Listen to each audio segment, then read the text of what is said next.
Oke, Assalamualaikum warahmatullahi wabarakatuh. Perkenalkan kami dari kelompok 5 dengan anggota saya sendiri Dapak Syafik Pasha, Jessia Nivia, Rida Maulana, Naila Fitria, dan Sofia Safira. Baik, pada kesempatan kali ini kami akan menjelaskan terkait aplikasi yang telah kami usulkan, yaitu aplikasi Cok Bibit. Next.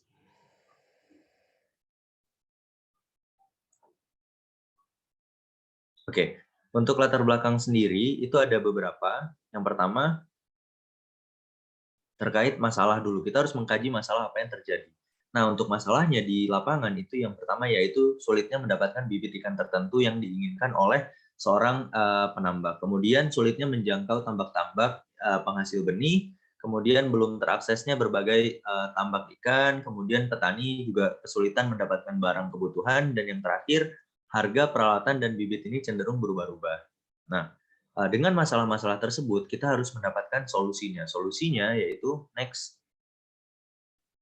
Nah, untuk solusinya kita memikirkan sebuah solusi yaitu membuat sebuah aplikasi Cok Bibit, yaitu aplikasi yang mampu terkorelasi dengan petani tambak, penjual peralatan tambak, serta pembeli yang ingin nanti menggunakan jasa dari aplikasi tersebut. Nah, kemudian sistem ini tuh memiliki fitur yang sangat jelas seperti yang dibutuhkan oleh masyarakat dan petani tambak, yaitu bagaimana caranya kemudahan pembelian bibit, lokasi tambak sumber bibit itu di mana, dan terakhir pembelian peralatan tambak bisa dilaksanakan atau dilakukan dengan aplikasi tersebut. Nah, kenapa ini penting untuk dilakukan? Yaitu tujuan utamanya yaitu agar mempermudah banyak pihak dan menyelesaikan permasalahan yang ada dalam dunia perikanan. Nah, banyak pihak itu yaitu ada 3 pihak yang diuntungkan. Yang pertama, penjual peralatan tambak. Bagi penjual peralatan tambak, ia akan mudah memasarkan produk. Kemudian targetnya jadi lebih luas dan harganya menjadi lebih jelas. Kemudian ada dari segi peternak bibit. Para peternak bibit itu mendapatkan kemudahan dalam memasarkan bibit mereka dan juga mampu mendapatkan peralatan tambak dengan mudah karena dalam aplikasi ini itu mengandung fitur yang bisa membantu mereka menemukan peralatan tambak yang dibutuhkan. Nah, yang terpenting yaitu bagi si pembeli bibit ini sendiri, dan para pembeli bibit ini akan dengan mudah mendapatkan bibit ikan yang mereka inginkan. Kemudian mereka tidak perlu lagi sulit-sulit mencari lokasi yang menjual ikan tersebut, dan yang terakhir mereka mampu berkomunikasi dari manapun untuk mendapatkan barang tersebut. Oke, next. Nah, selanjutnya ada metodologi yang akan dijelaskan oleh rekan saya, Rida. Ada Rida, dipersilakan. Baik, selanjutnya saya akan menjelaskan metodologi dari penelitian yang kami kerjakan. Next. Nah, metode yang pertama yaitu secondary research, yang mana secondary research ini adalah jenis penelitian menggunakan sumber data dari pihak eksternal. Nah, di sini ada contoh-contoh yang saya paparkan di PowerPoint. Yang pertama ada jurnal preferensi ikan yang dibudidayakan petani tambak di Kota Banda Aceh. Kemudian jurnal perancangan sistem informasi penjualan ikan air tawar berbasis web. Kemudian juga bukan hanya jurnal, kami juga meneliti tentang aplikasi Efisiriku. Dan masih banyak lainnya yang telah kami paparkan di laporan. Kemudian sumber jurnal-jurnal ini kami cari di mana?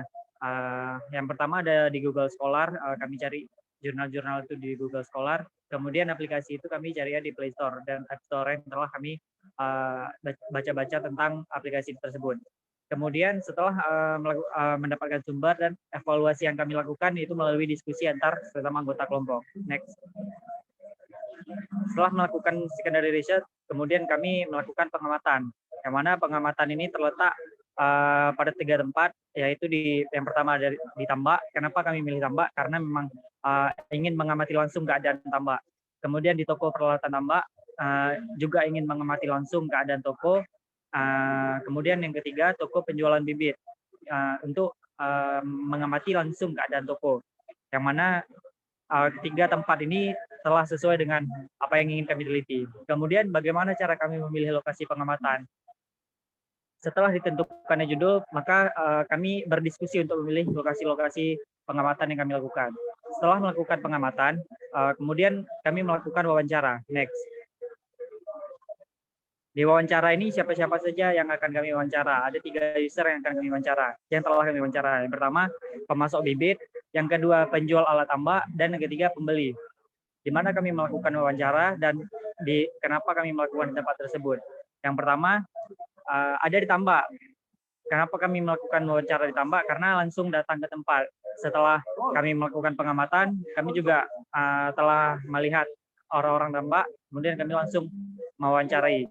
Kemudian yang kedua, toko peralatan tambak. Di sini setelah kami mengamati toko tempat peralatan tambak tersebut, kami langsung mewawancarai orang yang berjualan di toko tersebut. Begitu juga di toko penjualan bibit, kami langsung datang ke tempat untuk mewawancarai dan melakukan pengamatan di tempat tersebut. Kemudian yang keempat, ada virtual meeting. Nah, di sini kami melakukan virtual meeting karena tidak sempatnya waktu untuk datang ke tempat, sehingga kami mengajak orang untuk dapat berdiskusi ataupun mewawancarai di virtual meeting tersebut. Selanjutnya saya kembalikan ke moderator.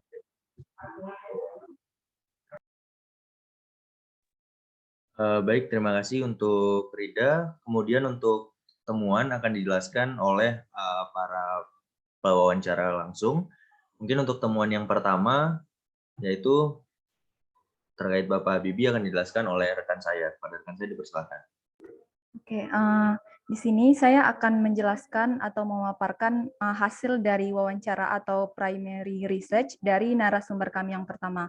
Jadi untuk narasumber yang pertama ini, Bapak Habibie sendiri, namanya adalah Bapak Habibie sendiri. Bapak Habibie ini dalam kelompok user kami termasuk ke dalam user pemasok bibit sekaligus penjual peralatan tambak. Nah, pada wawancara di sini, saya sendiri sebagai pewawancara telah mengumpulkan beberapa pertanyaan dan telah saya rangkum pertanyaan tersebut dalam garis-garis besarnya saja. Nah, untuk pertanyaan pertama itu motivasi beliau sebagai pemasok bibit yaitu tertarik menjadi distribusi dan kebetulan Bapak ini sendiri adalah pendamping petani dalam memulai usaha budidaya dalam dunia perikanan itu sendiri.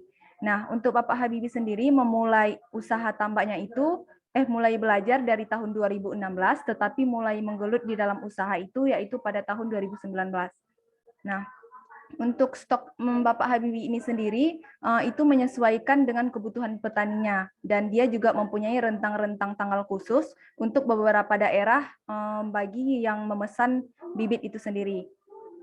Nah, kalau untuk masalah lokasi penjualan bibit, kebetulan beliau ini termasuk pemasok bibit yang mulai modern gitu.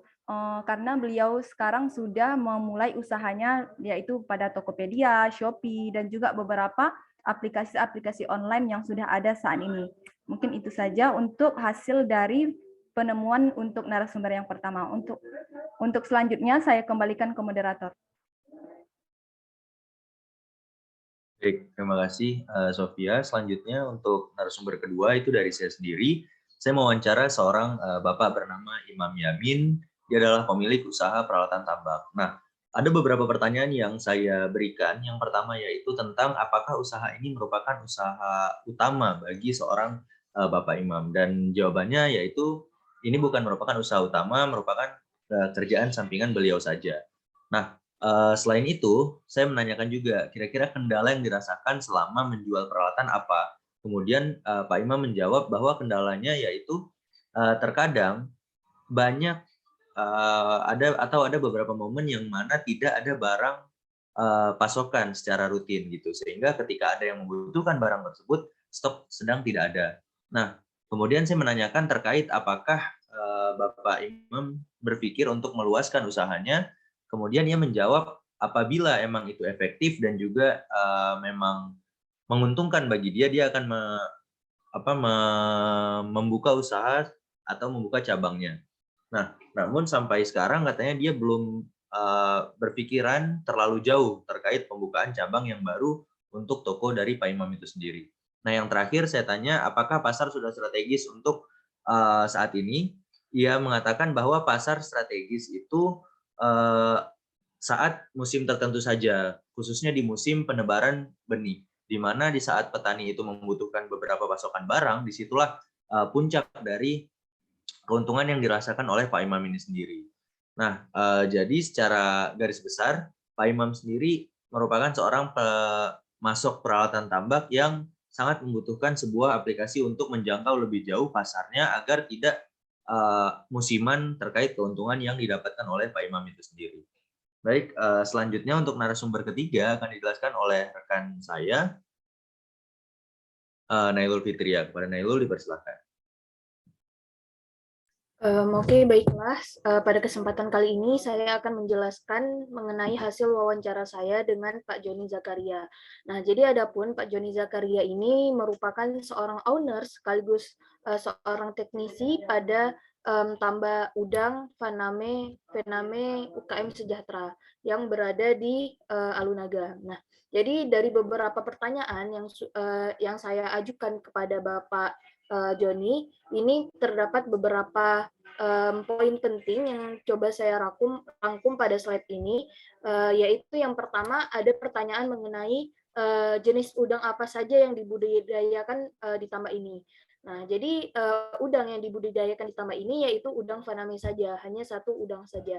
Nah, kemudian dari mana bibit udang itu didapatkan? Dari Pak Joni Zakaria menjelaskan bahwasanya tambak udang ini mereka sudah bermitra dengan CP Prima, di mana nanti CP Prima ini akan mensponsori bibit dan pakan. Jadi mereka dari Pak Joni sendiri dia mengambil bibit serta pakan-pakannya itu semua dari CP Prima ini. Nah, kemudian pertanyaan selanjutnya yaitu mengenai distribusi penjualan udang di tambak ini. Nah, jadi penjualan udang yang ada di tambak ini itu diambil dalam skala besar oleh agen yang biasanya dari Medan. Kemudian dari agen yang dari Medan itu biasanya mereka akan menjual lagi. Dan adapun penjualan mereka juga ada yang diekspor ke negara-negara lain. Nah, selanjutnya ada pertanyaan mengapa Bapak memasuk bibit udang dari luar? Apakah ada kendala jika dibibitkan sendiri? Nah, jadi sebenarnya ada kendala untuk dibibitkan sendiri. Dan kenapa nggak dibibitkan sendiri? Yaitu perawatan bibit ini tergolong sulit dan harus memiliki peralatan-peralatan yang canggih sehingga bisa dihasilkan bibit-bibit yang unggul. Nah, tapi sekarang peralatan canggihnya di tambak ini tidak punya. Nah, jadi makanya Bapak ini harus memasok bibitnya dari luar. Dan karena dia sudah bermitra, jadi lebih gampang lagi. Nah, selanjutnya yaitu ada pertanyaan mengenai apakah ada kendala dalam memenuhi peralatan tambak. Dari sejauh ini yang Bapak ini rasakan yaitu sekarang yang menjual peralatan tambak itu sudah banyak, jadi nggak susah mencarinya. Yang susah itu untuk memperoleh uangnya gitu. Oke, temuan dari Bapak Joni Zakaria sekian saja, saya kembalikan kepada moderator. Baik, terima kasih untuk Nailul Fitria. Selanjutnya untuk narasumber keempat, itu akan dijelaskan oleh rekan saya, Jessi Anivia. Pada Jessi, dipersilakan. Baik, narasumber yang keempat itu adalah Pak Abdul Hamid. Beliau merupakan seorang pemilik tambak di Alunaga yang berusia 68 tahun. Jadi pada proyek ini Bapak ini sebagai kategori user, pembeli atau customer. Jadi saya mengajukan 5 pertanyaan. Yang pertama, jenis ikan apa saja yang dibudidayakan di tambak ini? Jadi Bapak ini membudidayakan 4 jenis ikan. Yang pertama ada mujair, bandeng, udang Faname, dan ikan bawal. Kemudian pertanyaan yang kedua, dari mana bibit ikan didapatkan? Dan jawaban dari Bapak adalah dari orang agen bibit.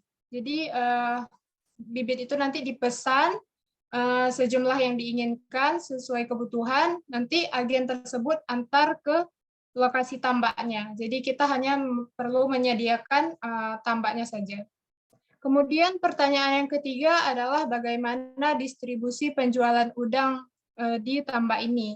Jadi penjualannya juga melalui agen, jadi Bapak akan menghubungi agen tersebut ketika panen dan hasil panen itu nanti diserahkan melalui agen.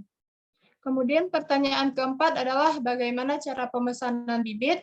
Jadi untuk pemesanan bibit itu nanti Bapak ini akan bertanya orang yang menjual bibit, lalu nanti dihubungi dan ditelepon. Setelah dihubungi dan ditelepon nanti diantar ke lokasi tambak bibitnya itu. Kemudian yang kelima adalah apakah ada kendala dalam memenuhi peralatan tambak, dan jawaban dari Bapak adalah tidak sulit, hanya pukat, jaring untuk panen besar, selain itu fiber saat panen. Sekian penjelasan saya kembalikan ke moderator. Baik, terima kasih Jessie. Selanjutnya untuk narasumber yang terakhir, yaitu narasumber kelima, akan dijelaskan oleh rekan saya Rida. Pada Rida, dipersilakan. Baik, selanjutnya narasumber yang terakhir yaitu Bapak Ramadan yang berusia 35 tahun yang bertempat tinggal di Lamlagang. Nah, beliau ini seorang peternak ikan lele rumahan yang mana ada pelihara ikan atau jenisnya. Beliau hanya memelihara peternakan lele saja, peternakan lele pribadi. Kemudian kenapa tertarik membeli bibit? Beliau lebih mudah, kata beliau lebih mudah dan lebih murah ditimbangkan sama yang sudah besar gitu, dan bisa dikembangbiakkan lebih banyak sehingga hasil yang didapatkan juga lebih maksimal. Kemudian saya bertanya, ada rencana untuk membuka usaha tambak tidak?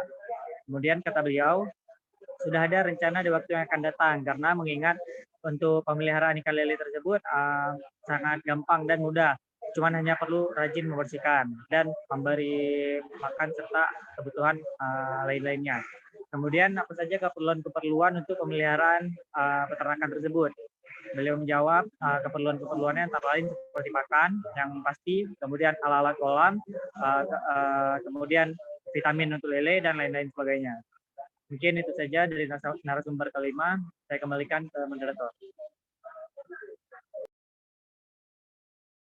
Baik, terima kasih kepada Rida. Untuk selanjutnya kita masuk ke bagian VPC dan BMC yang akan dijelaskan oleh orang yang telah membuat VPC dan BMC itu sendiri berdasarkan kelompok user yang mereka teliti. Untuk yang pertama yaitu untuk VPC pemasok bibit itu akan dijelaskan oleh rekan saya. Pada rekan saya dipersilakan.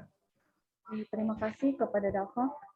Selanjutnya saya akan menjelaskan mengenai VPC atau Value Proposition Canvas dari pemasok bibit. Sebelumnya VPC di sini adalah sebuah metode untuk mengumpulkan data bagi pengembang atau perusahaan organisasi untuk mengetahui lebih dalam tentang sistem yang akan dia kembangkan nantinya.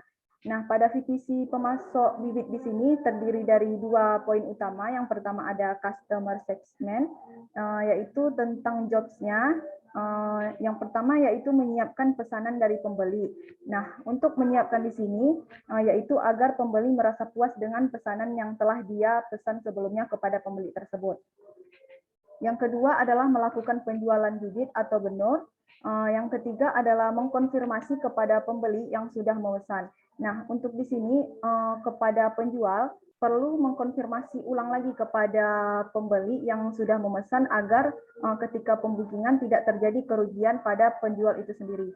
Yang keempat adalah jobs-nya yaitu merawat bibit atau benur yang akan dijual kepada pembeli. Nah, yang poin yang B itu ada gains, yaitu jangkauan pelanggan. Yang pertama, jangkauan pelanggan menjadi lebih luas.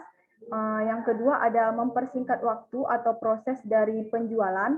Yang ketiga adalah melakukan penjualan saat keadaan apapun. Yang keempat, tidak harus berjumpa langsung dengan pelanggan.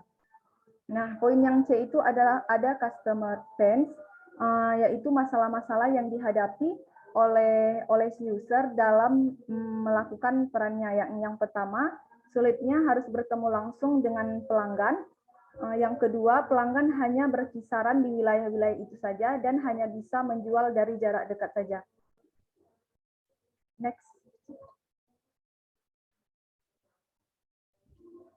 Poin yang kedua ada value proposition, yaitu yang pertama ada produk dan servisnya. Di sini kami menamai sistem ini yaitu cok bibit, dan pengertiannya itu adalah sistem ini merupakan sebuah aplikasi dalam bidang tambak untuk menjual bibit, peralatan tambak, dan tentunya melakukan transaksi jual beli antara penjual dan pembeli. Yang poin selanjutnya itu adalah gain. Gain di sini yaitu lebih kurang termasuk fitur-fitur yang ada pada sistem ini nantinya. Yang pertama itu dalam faktor dari pemasok bibit itu sendiri ada tersedianya room chat atau panggilan antar pembeli dan penjual. Yang kedua ada tersedianya fitur melihat pesanan dari pembeli. Yang ketiga ada tersedianya tampilan semua produk penjualan yang dapat dilihat oleh pembeli. Yang ketiga ada pen relief first. Yang pertama ada cakupan pembeli menjadi lebih luas. Yang kedua ada dapat melakukan penjualan dan jarak jauh. Dan yang terakhir ada penjual dan pembeli dapat berinteraksi melalui aplikasi. Untuk selanjutnya saya kembalikan lagi kepada moderator. Baik, terima kasih kepada Sophie. Untuk VPC yang selanjutnya saya akan jelaskan sendiri untuk yang peralatan tambak. Next slide-nya.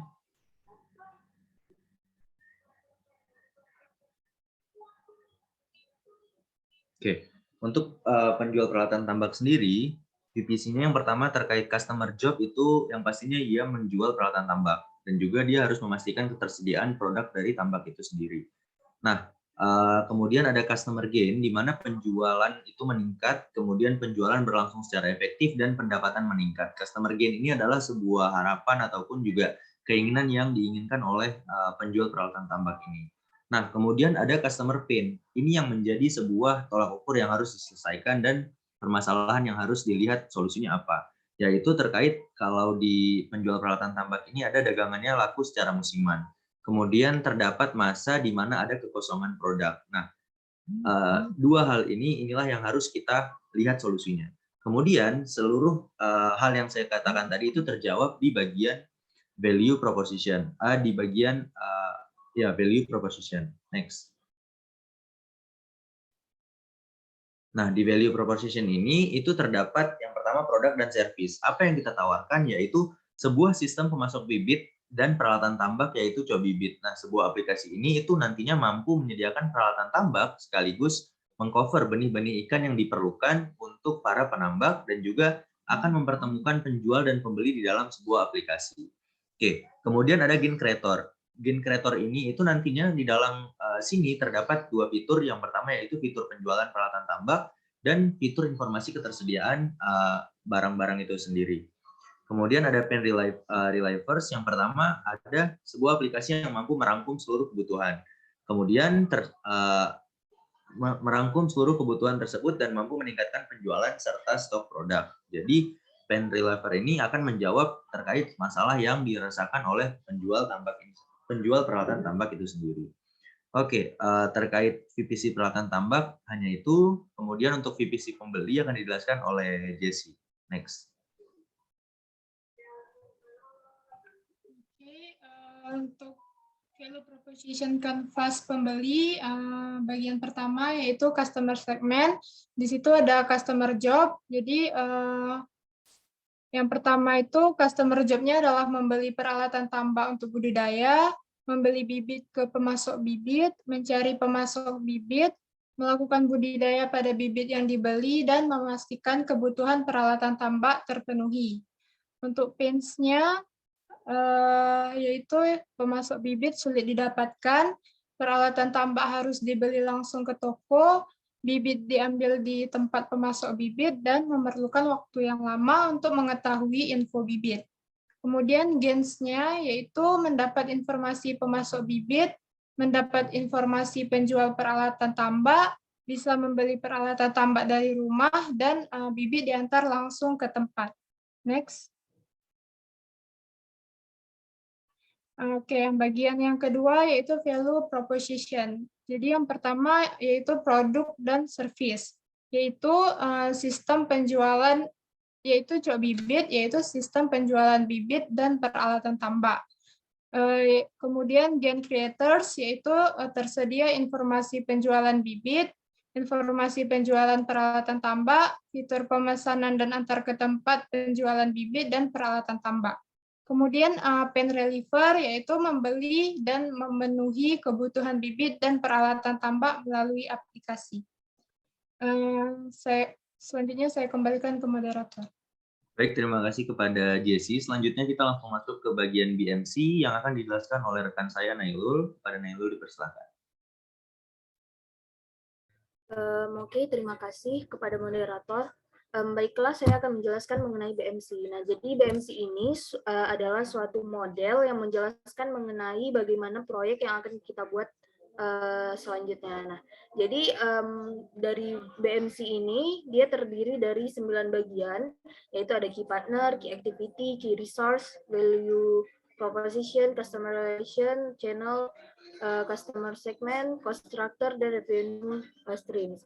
Nah, jadi untuk key partner ini yaitu dia menjelaskan siapa saja aliran mitra yang kita buat untuk proyek ini. Nah, jadi adapun key partner pada proyek kami yaitu ada pembeli, pemasok bibit, penjual peralatan, developer, UI dan UX design. Nah, untuk selanjutnya yaitu ada key activity, di mana di sini menjelaskan mengenai aktivitas-aktivitas utama apa saja yang dilakukan agar proyek ini dapat berjalan dengan baik. Nah, adapun pada proyek kami yaitu key activity-nya yaitu membuat aplikasi pemasaran bibit, selanjutnya memastikan aplikasi itu berjalan dengan baik, memastikan aplikasi menyelesaikan permasalahan yang dihadapi oleh user, kemudian membuat sistem pembelian peralatan tambah. Nah, selanjutnya di sini ada key resource. Di sini menjelaskan mengenai sumber daya apa saja yang diperlukan untuk menyelesaikan proyek ini. Nah, jadi adapun sumber daya yang diperlukan untuk menyelesaikan proyek ini yaitu ada tim manajemen. Di sini kita harus mengatur dengan baik bagaimana manajemen dalam tim kita. Kemudian ada jaringan seluler karena kita bekerja menggunakan codingan, dan kita juga harus memastikan komputer ataupun device kita terhubung dengan jaringan seluler. Kemudian di sini ada database atau server. Di sini gunanya untuk menyimpan data-data kita. Kemudian ada device, di mana device ini sangat diperlukan untuk membantu kita dalam mengerjakan proyek ini. Nah, selanjutnya di sini ada value proposition. Nah, adapun value proposition ini yaitu dia mendeskripsikan mengenai keunggulan produk yang dimiliki produk dan bagaimana keunggulan tersebut dapat memberikan manfaat kepada konsumen. Nah, jadi di sini untuk value proposition-nya yaitu ada pembeli dapat membeli bibit dan peralatan di mana saja, kemudian bibit dan peralatan itu diantar ke tempat pembeli, kemudian pembeli dapat mengetahui jenis bibit dan peralatan. Nah, selanjutnya di sini ada customer relation, di mana customer relationship ini dia menunjukkan hubungan bisnis dengan pelanggan yang akan dibangun. Nah, jadi customer relationship-nya yaitu mengoperasikan sistem, kemudian menambahkan data-data terkait yang dibutuhkan, kemudian melaporkan apabila adanya trouble atau masalah yang terjadi di aplikasi ini. Nah, selanjutnya di sini ada channel, di mana channel ini yaitu menggambarkan saluran pemasaran yang akan dilakukan dan digunakan pada proyek ini. Sehingga proyek ini sampai ke tangan konsumen. Nah, jadi untuk channel ini sendiri yaitu ada bermitra dengan baik dengan pemasok bibit, kemudian ada bermitra dengan penjual peralatan. Nah, kemudian ada customer segment, di mana customer segment ini merupakan segmen pelanggan yang akan menjadi target dari bisnis atau produk yang kita buat. Nah, jadi di sini pada proyek ini yaitu ada pembeli, kemudian ada pemasok bibit dan penjual peralatan.